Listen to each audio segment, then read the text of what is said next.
Is the world around you moving too fast and it seems like you can't catch a breath? Are you having a challenge with daily tasks? Are you struggling to hold a tempo? Maybe you even feel lost because you're frustrated about everything that's happening around you. Today we'll talk about it.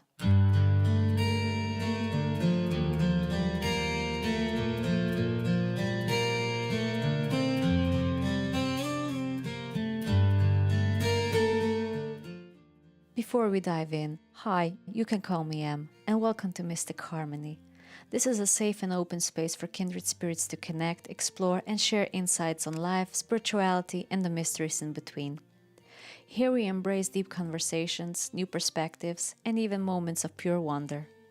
So make yourself at home. You're exactly where you're meant to be. First, I need to say, this ain't gonna be another 5 ways to meditate kind of video, but rather something that will make you think deeper into it. Life nowadays can be very hectic and fast-paced, which can really affect our emotional health.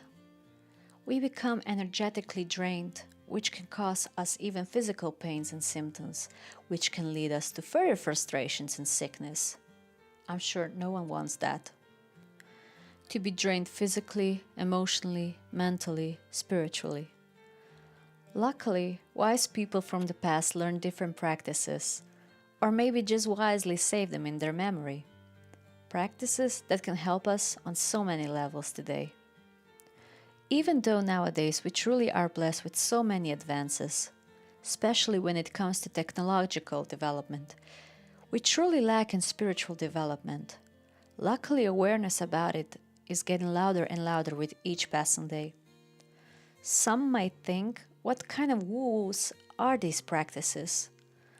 Some of them might be considered New Age, but many of them are actually very old, ancient even. It's just that people forgot about them, especially now in this day and age, day of information. People back in the days, we didn't have a lot. Heck, even my parents were farmers and were using tools that were first manufactured in the medieval ages. Medieval! Get it, medieval! They didn't have a lot, but they were strong in spirit. Why? Because they were connected to nature most of the time. My mom, at some point in her early childhood, didn't even have a bathroom. She had to use the toilet in the nature. Not kidding. Now, toilets did exist back then. That's more about if you could afford plumbing or not back then. But man, talk about an evolution over the past 50 years. What I'm trying to say is, people were connected with nature more. They heard and understood her more. Some things were just simply understood when in sync with nature. In Slovenia, we call this zdrava kmečka pamet. Literal translation would be healthy farmer logic, or simply common sense. They weren't having master's degree on some high education, but they understood nature. They had emotional intelligence.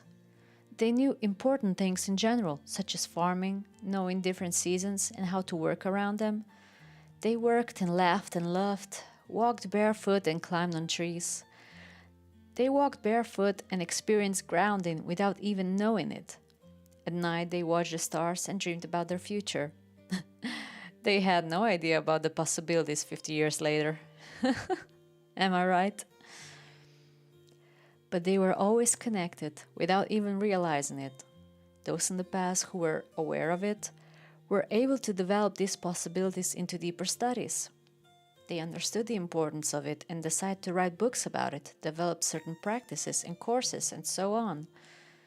They knew it would be important for each individual, no matter where and when that individual in history existed.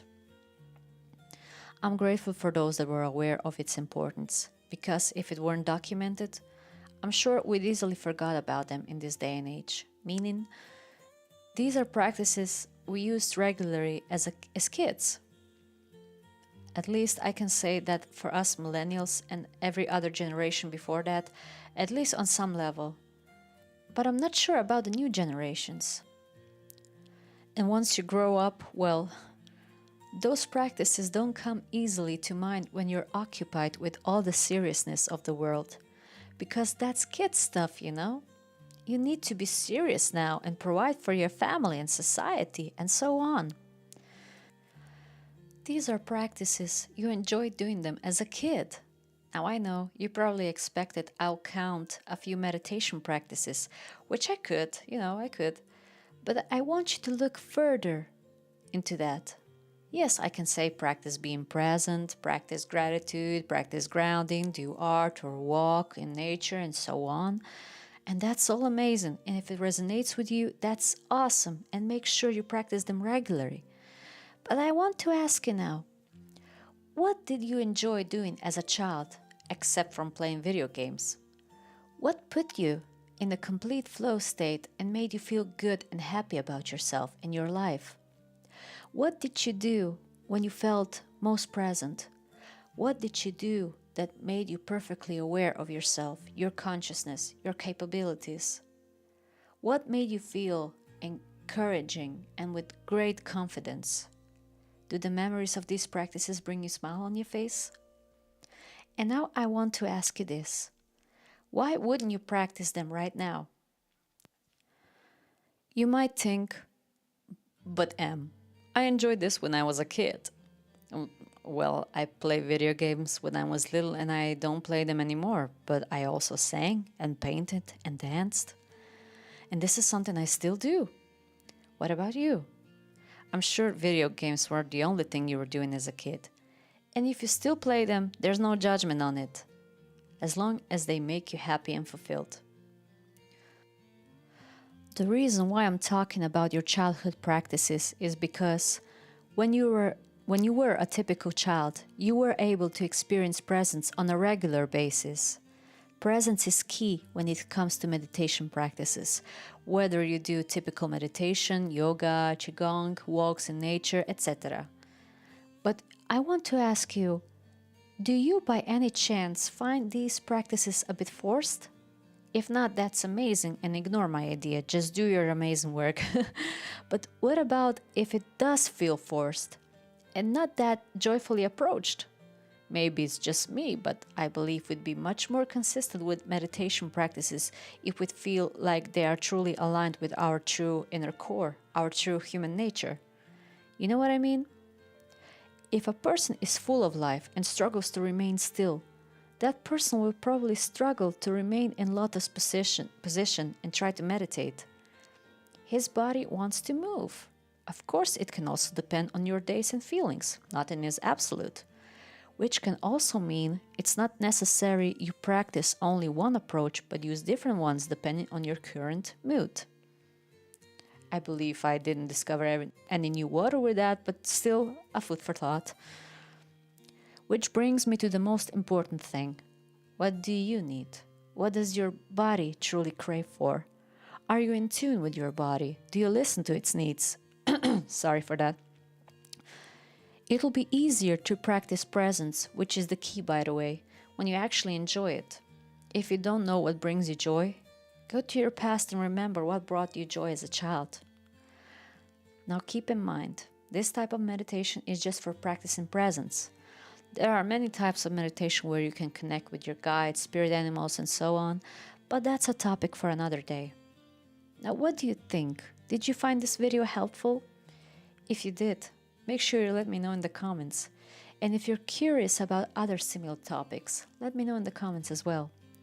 And with that being said, I hope you enjoyed in today's video.